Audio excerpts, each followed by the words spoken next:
கிறிஸ்துவின் நாமத்தினால் உங்களுக்கு என் அன்பின் நல்வாழ்த்துக்கள். இந்த நாளில் இந்த வேளையில் கூட கர்த்தருடைய வார்த்தையை பகிர்ந்து கொள்வது ரொம்ப சந்தோஷம். இந்த நாளில் பார்க்கும் பொழுது சங்கீதம் 147 அதிகாரம் 14வது வசனம், அவர் உன் எல்லைகளை சமாதானம் உள்ளவைகளாக்கி உச்சதமான கோதுமையினால் உன்னை திருப்தியாக்குகிறார். அல்லேலூயா. நம்மளை அவர் எல்லைகளை சமாதானம் உள்ளதாக்கி அவருடைய கோதுமையினால் நம்மை திருப்தியாக்குகிறார். நம்ம ஒருக்கும் கவலைப்பட்டு குறைபட்டு போவதில்லை.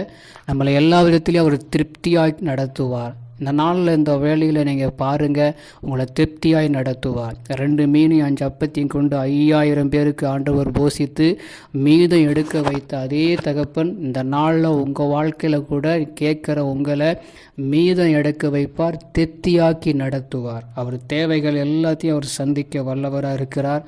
அதனால் எனக்கு இந்த மாதிரி இருக்குது, எதுவும் நடக்காதுன்னு நினச்சிட்டு இருக்காதீங்க. நமக்கு முதல்ல ஒரு சமாதானத்தாக்கம், நம்முடைய எல்லையை சமாதானம் உள்ளதாக்கி நம்மளை அது மாத்திரமில்லை, நம்மளை திருப்தியாய் நடத்துகிற தகப்பன். நம்ம அப்படியே ஜெபம் பண்ணுவோமா? எங்களை கிருபையாய் நேசிக்கிற எங்கள் அன்பின் நல்ல தகப்பனே, எங்கள் எல்லைகளை சமாதானம் உள்ளமாக்கி ஆண்டவரே உம்முடைய ஆசீர்வாதத்தினால் ஆண்டவரே எங்களை திருப்தியாய் நடத்தி அற்புதங்களை அதிசயங்களை காண பண்ணுங்க. எங்களுக்கு ஒரு சமாதானமே இல்லை எங்கள் வாழ்க்கையில். அதனால் ஒரு சமாதானத்தை கட்டளிட்டு எங்களுடைய வாழ்க்கையில் திருப்தியாய் நடத்தி மீதம் எடுக்க எங்களை வைக்க கிருபை செய்யுங்க. அற்புதங்கள் அதிசயங்களை காண பண்ண கிருபை செய்யும். இயேசுவின் நாமத்தில் ஆமென். ஆமென்.